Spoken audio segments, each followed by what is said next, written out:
జీవం కలిగిన దేవుడు నామం పేరట అందరికీ వందనాలు.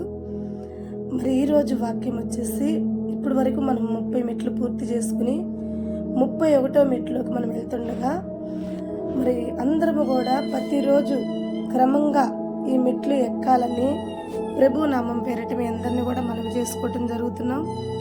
అన్ని దినము దేవుడితో కలిసి అందరం కూడా సహవాసంగా ఉండాలని ఈ 40 లెంట్ డేస్ శ్రమ దినాలని మనము 40 ఆశీర్వాదాలుగా 40 మెట్లుగా మనం పడిపోయిన స్థానంలో నుండి పైకి ఎక్కే మెట్లుగా మనందరం కూడా ఎక్కుతుండగా మరి ఈరోజు 31వ మెట్టు ఏంటి అని అంటే మత్తయి సువార్త 9వ అధ్యాయము 14వ వచనంలో యేసు ప్రభుని యోహాను శిశువులు వచ్చి మాట్లాడే సందర్భం ఇది.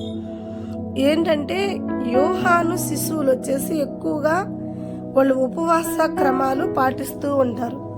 చూడండి, మనకు కూడా చర్చిల్లో చాలామంది చర్చిలు ఎక్కువ వాళ్ళు ఉపవాస ప్రార్థనలు ఎక్కువగా ఏకీవిస్తూ ఉంటారు. కొంతమంది మాత్రం చాలా తక్కువగా ఉపవాస ప్రార్థనలు చాలా తక్కువగా ఏకీవిస్తూ ఉంటారు.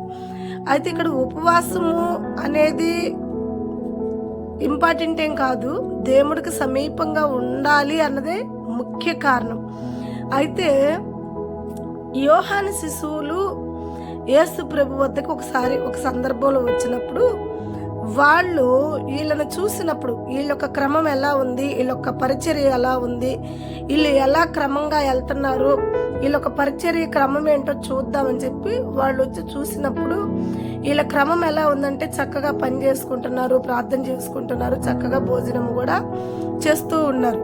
అయితే వాళ్ళ క్రమానికి వీళ్ళ క్రమానికి చాలా డిఫరెన్స్ అనిపించింది. వీళ్ళకి అనిపించి ఎమ్మటనే అది వాళ్ళు ఉగ్గబట్టలేక వాళ్ళు ఆపుకోలేక దాన్ని ఎమ్మటనే యేసు ప్రభు కాడికి వచ్చి యేసు ప్రభు గారితో మాట్లాడుతున్న విధానం ఏంటంటే, అయ్యా మా క్రమం ఒక అలాదిగా ఉంది, మీ క్రమం ఒక అలాదిగా ఉంది.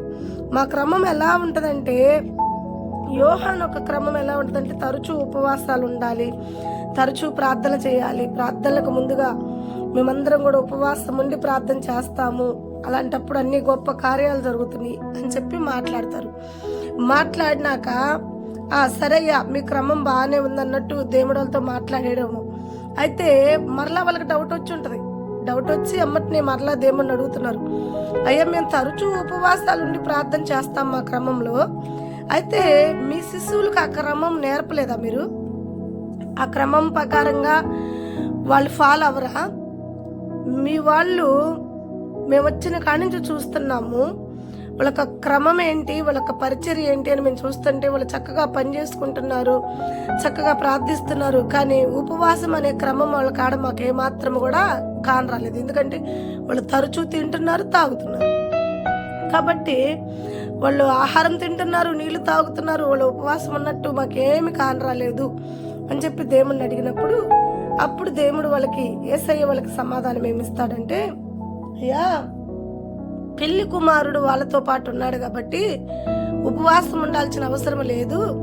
పెళ్లి కుమారుణ్ణి ఒక దినమున తన ఇంటికి మరలా తిరిగి వెళ్ళినప్పుడు వాళ్ళ నుంచి దూరమైనప్పుడు అప్పుడు వాళ్ళు ఉపవాసం ఉండి ప్రార్థన చేస్తారులే అని వాళ్ళతో మాట్లాడిన విధానం అన్నమాట. మనకి మెట్టులో మనకు అర్థం అవ్వాల్సిన విషయం ఏంటంటే, దేవుడు మనలో ఉండి మనతో ఉంటే మనం ఉపవాసం ఒకవేళ మన శరీరం సహకరించకపోయినా, మన శరీరం బలహీనమైన అలా వాళ్ళు ఉంటున్నారు వీళ్ళు ఉంటున్నారు, వాళ్ళు చేస్తున్నారు ఉపవాసం వీళ్ళు చేస్తున్నారు అనేది ఏం లేదు. నీ శరీరం సహకరిస్తే నువ్వు ఉండు. నీ శరీరం సహకరించినప్పుడు దేవుడే నీతో ఉన్నాడు, నీలో ఉన్నాడు కాబట్టి నువ్వు చేసే ప్రతి ప్రార్థన వింటున్నాడని చెప్పి దేవుడి మీద ఆధారపడి దేవుడిని నీ వద్ద ఉంచుకుని దేవుడికి దగ్గరగా ఉండు. దేవుడికి దగ్గరగా నువ్వు ఉన్నప్పుడు నువ్వు ఉపవాసం ఉన్నట్టే. ఉపవాసం ఉండి కూడా విస్తారమైన పనులు పెట్టుకుని దేవుడికి దూరంగా ఉంటే ఆ ఉపవాసం చెల్లదు. దేవుడు మనకు దూరం ఉన్నట్టే కదా, ఇంకెలా చెల్లిద్దా ఉపవాసం? కాబట్టి నువ్వు ఉపవాసం లేకపోయినా, నీ శరీరం నీకు సహకరించకపోయినా, నువ్వు ప్రార్థనలో దేవుడి దగ్గరగా ఉండి దేవుడికి సమీపంగా ఉండి దేవుడితో ఉండి ప్రార్థించుకుంటే, నువ్వు ప్రార్థించడం మొదలు పెట్టడంతో దేవుడు నీ వద్దకి వస్తాడు. అప్పుడు ఆయన నీకు సమీపంగా ఉంటాడు కనుక నువ్వు ఉపవాసం ఉన్నట్టే. ఉపవాసం ఉండాల్సిన అవసరం లేదు. దేవుడితో నువ్వు ఉంటే ఉపవాసం ఉన్నట్టే, దేవుడితో నువ్వు సహవాసం చేస్తే ఉపవాస ప్రార్థనలో నువ్వు సహవాసం చేసినట్టే. కాబట్టి ఈ క్రమంలో మనం నేర్చుకున్నాం కదా, దేవుడు మనకు దగ్గరగా ఉంటే నిండైన ఉపవాసం, దేవుడికి మనం దూరంగా ఉంటే ఉపవాసం ఉన్నది వ్యర్థం. ప్రియమైన బిడ్డలారా, ప్రతి ఒక్కరు కూడా తెలుసుకుని జాగ్రత్తగా దేవుడికి దగ్గరగా ప్రార్థన చేసుకోవాలని, దేవుడికి దగ్గరగా ఉంటే దేవుడు ఆశీర్వాదాలు, ఆయన సన్నిధి, ఆయన కృప మనకు సదాకాలం తోడై ఉంటుంది. కాబట్టి ప్రతి ఒక్కరం కూడా దేవుడికి దగ్గరగా ఉండే ఉపవాసం చేద్దాం, దేవుడికి దూరంగా ఉండే ఉపవాసం అవసరం లేదు. తలొంచినటువంటి ప్రార్థన చేసుకుందాం. ప్రేమ కలిగిన మా తండ్రి, కృప కలిగిన యేసయ్య, చక్కని మాటలు మాకు బయలుపరిచారు. ఉపవాసం అనగా నా తండ్రి నీకు దగ్గరగా ఉండుట, ప్రతి బిడ్డలు కూడా ఈ లెంట్ డేస్ లో నీకు దగ్గరగా సమీపంగా ఉండి నిండైన ఆశీర్వాదాలు పొందుకోవటానికి మీ కృప చూపించమని యేసు నామములో ప్రార్థిస్తున్నాం తండ్రి. ఆమేన్.